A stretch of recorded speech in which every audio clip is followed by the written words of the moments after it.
বন্ধুরা, এই ভিডিওটা জার্নি ব্লগ মানে বালুরঘাট থেকে দৌলতপুর আমাদের বাড়ি শর্টকাটে কিভাবে যাই সেটাই তোমাদের দেখাবো। তো বালুরঘাট ভারত সেবা আশ্রম থেকে শুরু করি। এই জায়গাটা হলো বালুরঘাটে হিলি মোড়, মানে এখানে হিলি যাওয়ার রাস্তা আছে তাই হিলি মোড় বলে। তোমরা আবার ভাবো না হিলি চলে আসছি। তারপর আসলাম বালুরঘাটের যান মানে বড় বাস স্ট্যান্ড। এখানকার ঘড়িটা আমাকে খুব ভালো লাগে।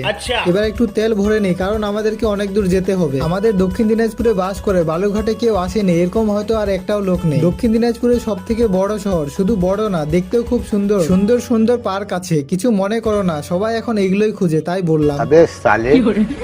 আমার মনে হয় যত সম্ভব বালুরঘাট নামটি এই আত্রাই নদী থেকে এসেছে। নদীর বালি আর পুকুরের ঘাট থেকে হয়েছে বালুরঘাট। বালুরঘাটে সব থেকে দেখার মতো জায়গা হলো এই আত্রাই নদী আর নদীর ওপর দিয়ে সুন্দর এই ব্রিজটা। তারপর নরেশচন্দ্র উচ্চ বিদ্যালয়, এখানে আমি 5 থেকে 7 পর্যন্ত হোস্টেল থেকে পড়াশোনা করেছি। আর বালুরঘাট থেকে রাজুয়া হয়ে আগে তপন যাব। এই রাস্তায় আমি একটা আদিবাসী স্কুল দেখেছিলাম। স্কুলটা আজকে তোমাদের দেখাতে পারলাম। নাম আদিবাসী KMS বিদ্যাপীঠ। আর এই মোড়ের নাম ভারেন্ডা মোড় না কি যে ঠিক করে আমি বলতেও পারছি না।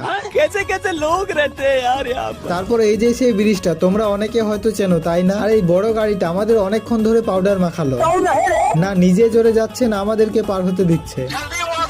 এর সাথে আগা পিছা করতে করতে আসলাম দালালহাট, তারপর চোরমোহন। এখান থেকে সোজা ফুলবাড়ি যাওয়া যায়। তারপর আসলাম তপনের মাথা মানে চৌরঙ্গি। এখন এটাই তপনের শোক, তপন মানে এই জায়গাটাই মনে আসে। তারপর আসলাম করধ, এখান থেকে তো আমরা শর্টকাট নিব। অনেকে হয়তো জানো এরকম ভিডিও আমি আরেকটা বানিয়েছিলাম। এখানেই আছে গঙ্গারামপুর থেকে বয়ে আসা পূর্ণ ভবা নদী। এটা দিয়ে গেলে আমাদের অনেক শর্টকাট হয় না তো আমাদেরকে নালাগোলা হয়ে ডেটল হয়ে বুনিয়াদপুর তারপর দৌলতপুর অনেক রাস্তা ঘুরতে হতো। কারণ এখনকার দিনে সবাই এটাই করে, যেটা আমাদের কম টাইম লাগবে, এক কথায় শর্টকাট। তাড়াতাড়ি হোক না, রাস্তা খারাপ তাও নো প্রবলেম।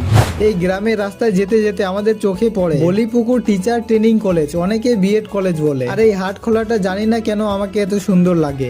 আগের জন্মে এখানে হাড়িয়া টাড়িয়া খেতে আসতাম নাকি কে জানে বাবা।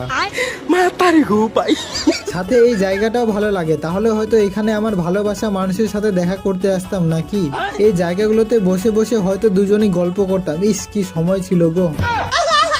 এই রাস্তাটা এটাই প্রবলেম, তাই লোকগুলো এটা দিয়ে ঠিক করে যাওয়া আসা করতে পারে না। তো যেখানে আমাদের তপন যেতে 2 থেকে 3 ঘন্টা লাগে, এটা দিয়ে গেলে 1 ঘন্টাও লাগে না। তারপর বাগদুয়ার, একটু সাবধান, চুপ করে থাকি না তো আবার বাঘ চলে আসবে।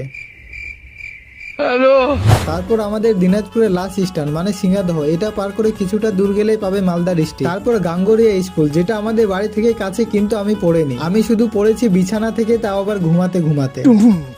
তো এবার যাও অন্য রিল দেখো। আমার বাড়ি পর্যন্ত আসার জন্য ধন্যবাদ। আচ্ছা।